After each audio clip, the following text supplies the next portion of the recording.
Брук была прекрасной молодой девушкой, которая выросла в счастливом и заботливом доме. Однажды ее отец подарил ей необычный подарок — маленького птенца-ворона. Воспитывая его, Брук научилась ответственности и заботиться о ком-то, к сожалению.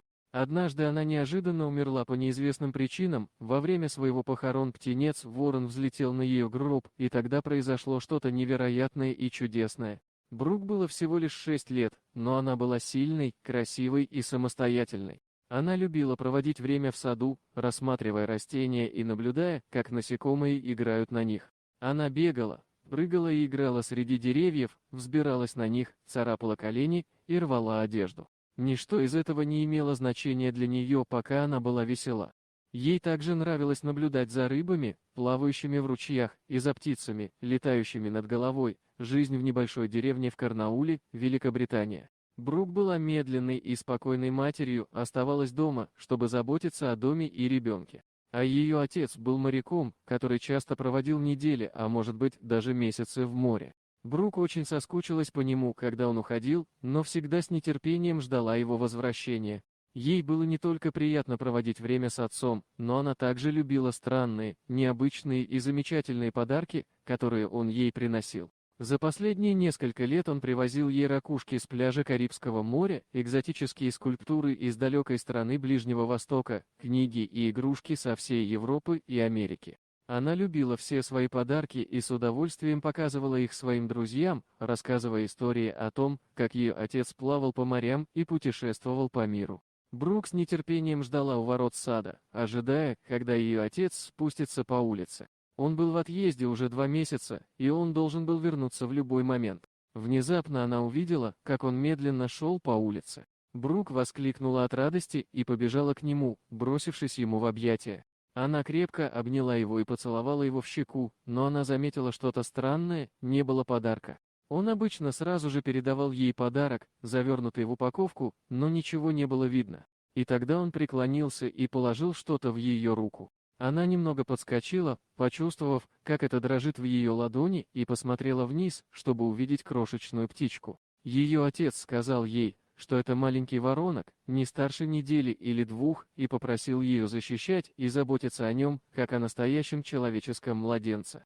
Брук была запутана, но ее лицо засияло, когда она осознала, насколько большая ответственность лежит на ее плечах в следующие несколько недель. Девочка проводила все свое время со своим вороном, кормила его, давала ему пить и даже учила нескольким трюкам. Вороны – очень умные птицы, и ее воронок быстро освоил то, что маленькая девочка старалась ему научить. Птенец также начал расти и уже через несколько недель научился летать. Брук выводила его на улицу и с восхищением наблюдала, как он свободно парит в небе. Он мог легко улететь и никогда не вернуться, но всегда находил обратный путь к Брук. Было ясно, что у девочки и птицы была очень крепкая связь. Однако однажды произошла трагедия, пока они находились в саду, лежа под большим деревом, ворон внезапно перестал дышать и схватился за горло.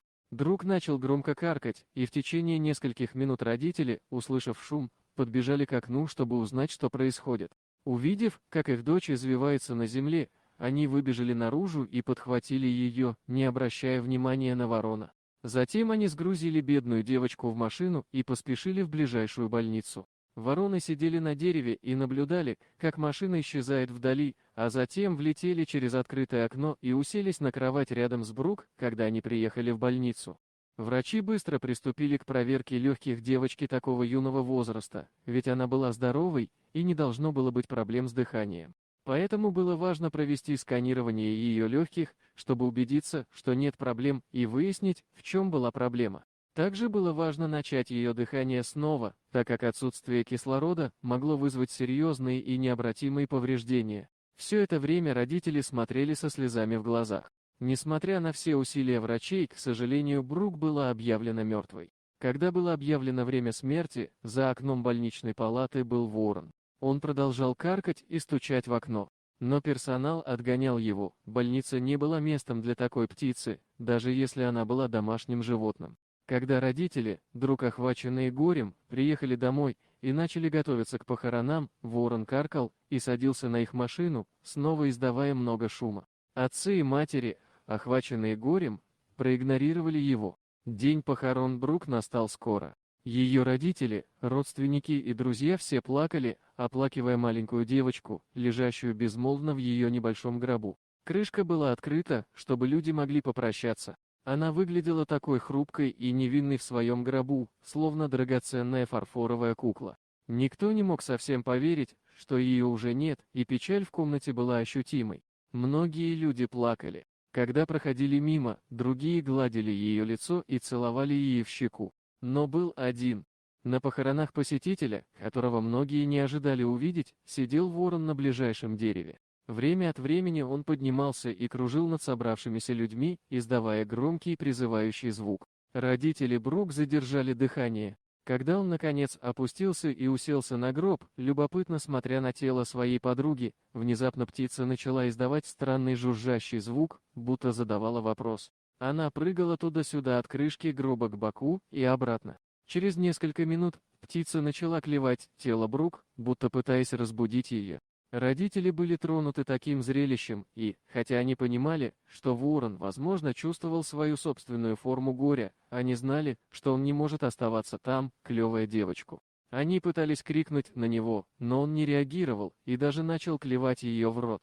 Это поведение выглядело бесстыдным для семьи, но оно скрывало тайные намерения. Все скоро узнали о нем, когда отец приблизился к открытому гробу и размахнулся руками, чтобы отогнать птицу.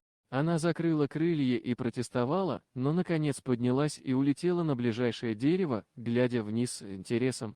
Все глаза следили за вороном в его коротком путешествии, но когда они вновь обратили внимание на гроб, они замерли. Брук сидела на коленях, держа яйцо размером с грецкий орех, которое пришло от насекомого и выросло, размножилось. Оно заперлось в ее горле после падения с дерева, под которым она лежала в саду.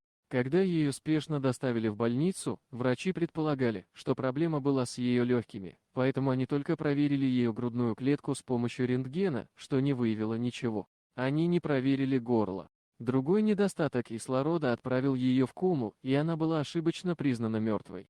Несмотря на то, что она все еще могла делать медленные и поверхностные вдохи, Брук посмотрела на своих родителей, которые бросились к ней, обнимая и целуя. Их дочь была жива.